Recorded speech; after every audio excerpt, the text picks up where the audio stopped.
I think it's really important that we learn to have a difficult conversation when our opinions differ, so that we can maybe not see eye to eye, but we can have an understanding.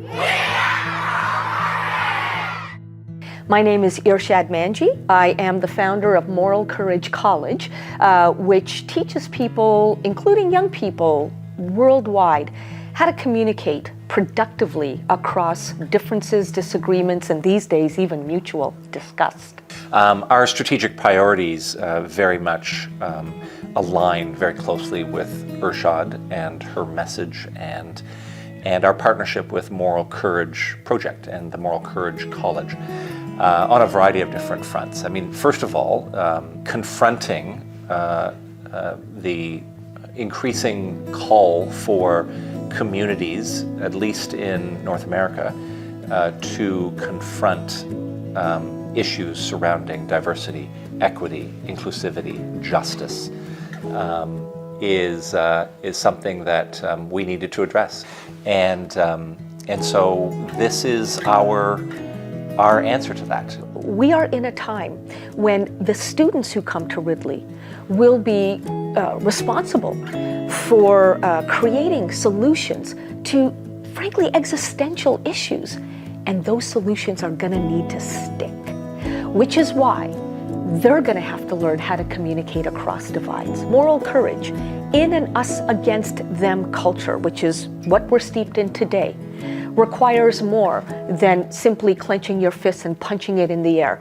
It also requires us asking, in the way I communicate my message, am I part of the problem or am I being part of the solution?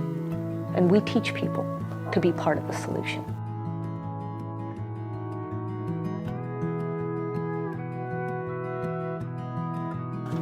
So what's really exciting about this movement is how much it dovetails with everything that we're doing with respect to positive education and well-being education. So many of the lessons of how we build relationships are in line with moral courage education. It's really exciting listening to Irshad and seeing the connections between the work that we've done in positive psychology and the work that we've done with PERMA.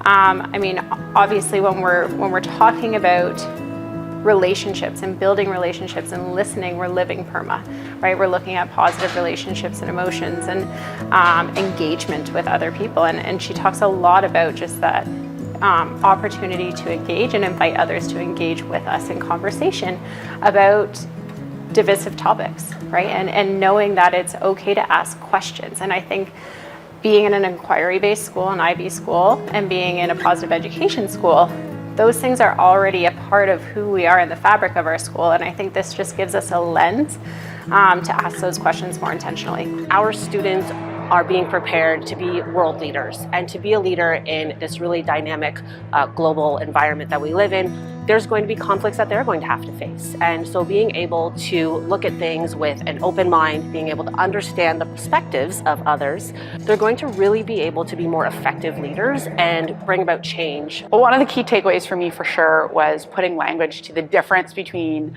us and them, and us versus them or us against them. Whenever we're part of a group, then there's people who are not part of that group.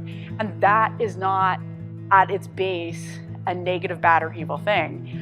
But when we say it's us against them, and those are the people that are against us, instead of us and them, where we can work together and be collaborative, I just think that distinction is so helpful. To me, moral courage is obviously the bravery to kind of stand up for what you believe in, while being able to not kind of trample over other people's beliefs, but kind of rather understanding them and building important and meaningful conversations about what we believe in and our opinions, and understanding that you may have different opinions to another person, but that doesn't mean that person is instantly like a terrible person or those opinions way greater or less than yours. You know, a lot of times when you have a discussion, especially in some sort of sensitive issues such as social justice issues, it tends to get heated because we tend to assume that this is a debate. There has to be one winner, one sort of idea that is the best or the most coherent. But I think different perspectives define what that means for you, and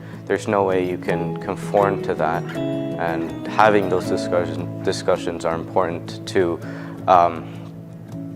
live in a society where different perspectives are accepted. So you cannot accept a different perspective unless you understand that perspective. Being comfortable with uncomfortable things and uncomfortable interactions, I think is important because you're going to be faced with those all the time through life. And the idea of being okay with other people thinking a certain way and giving them a chance to explain it. And you may agree with them a little bit more, you may not at all, you may stay strong in your convictions, but the idea that people are sharing ideas and, like she said, finding some common ground, even though you may not agree, I think is important. It's about creating spaces for students so that they know that they're going to be supported to have these conversations, whether they're difficult or whether they're not, conversations that help them to know themselves and to be curious so that when the difficult conversations happen, they have the skills to be prepared. I think that it's important to have the skills that Moral Courage offers because it will help me in my day-to-day life and when I go out into the world to have conversations with new people and communicate with people without turning it into a fight, because I know that sometimes with my friends when we're getting in heated conversations it's important to understand what the other person is saying so that we communicate effectively. I'm hoping these habits, lessons, skills are going to help our students ultimately leave Ridley College with a tremendous sense of confidence and self-efficacy to engage with the world, to engage with other people, to be confident that they know how to navigate relationships and difficult conversations and different perspectives. That takes a degree of confidence, and that's where I think this is leading.